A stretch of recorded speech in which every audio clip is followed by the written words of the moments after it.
Let's talk about the budget. Let's talk about the budget. There's two things. I know you're dying, so I'm just going to tee it up for you beautifully. Canada recently went from number 5 in terms of the world's happiest places to live to number 13 in the last 8 years. Patrick, what the hell's been going on in the last 8 years? Why would that happen?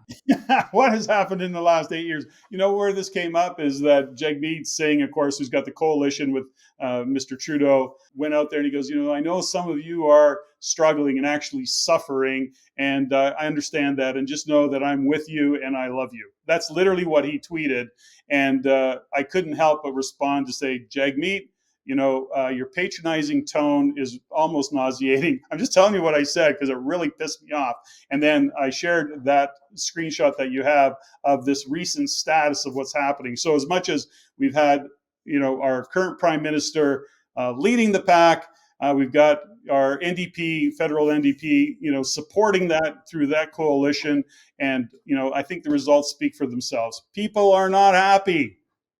Okay, end of that. End of rant. Okay, let's talk about the budget. What's going on with the budget? It's going to come out in the next week. Fascinating. These budgets, by the way, Patrick, every single year, it's important for viewers to understand this.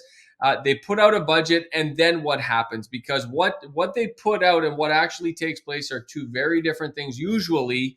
But tell us where's this going to start from? What's the narrative that's going to hit the streets here in the next 7 days? Well, the way I see Chrystia Freeland positioning it right now is what she's saying is that they have no choice, but they're going to have to spend more money, and they're going to have to invest it wisely. And, in this particular conversation, we don't know what the budget's going to be. Of course, it's always kept secret until it's released, but she's already putting it out there. She's pre-positioning it, which is that we're going to have to spend more money, but we're going to invest it wisely. And it's because of the pandemic that we find ourselves in this position. And, from my point of view, it's not about the pandemic. It's just about poor judgment by our government and our Bank of Canada through that period of time. That, regardless of what I see it as, doesn't matter. Here we are today. She's going to spend more money. And what we need to read into that is that, in fact, taxes will continue to rise. They've already made the announcement that taxes are going to, I want to say, hit almost 60% on incomes of over $221,000 or over. And so that may, to some people, go, yeah, I wish I made that much money. But at the end of the day, that affects the economy as well. So these are all ways for them to, justify tax increases as well. They'll say, look at what we're giving you at this end. And so that's it. It's too early to say anything other than Chrystia is already positioning it that that's what they're going to come in with, a more spending, which means higher deficit and higher debt. We need more of that. We definitely need more of that. Now, interesting, Patrick, because we don't have these numbers yet. They're going to come on the next week. But in the U.S., they do have a budget, I think, in front of Congress right now. And some of those tax increases are quite crazy. I mean, we're talking about doubling and tripling tax rates. And in some cases, a 4x increase in tax rates on certain different taxes as part of, and I don't know the US tax system that well, but some are like, for example, their corporate income tax is going from I think like 10.5 to like 29% or something, and again, I don't have those specific numbers, but the point is that what the US has proposed in terms of tax rates are incredible. There's been some huge increases. And I'm not going to be surprised when Canada proposes the same thing in the next week.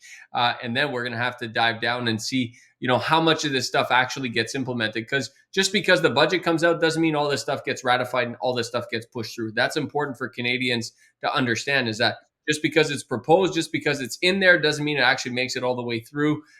So we'll see what comes of it. I think there's a couple things around it, and it's hard not to be kind of, I don't know what the right word is, but you look and you step back from it, and we look at the cost that we keep talking about CPI in terms of inflation. We know that, for example, shelter costs, you've got interest on your properties, on your mortgages, for example, that's part of the shelter cost. So the Bank of Canada raised rates, and that was part of what increased inflation. But what we don't talk about, and what's never talked about, is how much of the inflation that we're facing and that we're faced with is really from taxation. And whether it's a direct taxation on our income, or taxes that are passed on through corporate taxation, or gas taxes, or now the booze tax has gone up. I mean, all of these things are, really, increasing our cost of living, but they're not part of the CPI basket. And I always think to myself, wouldn't it be interesting? What would inflation be if they added tax to the basket?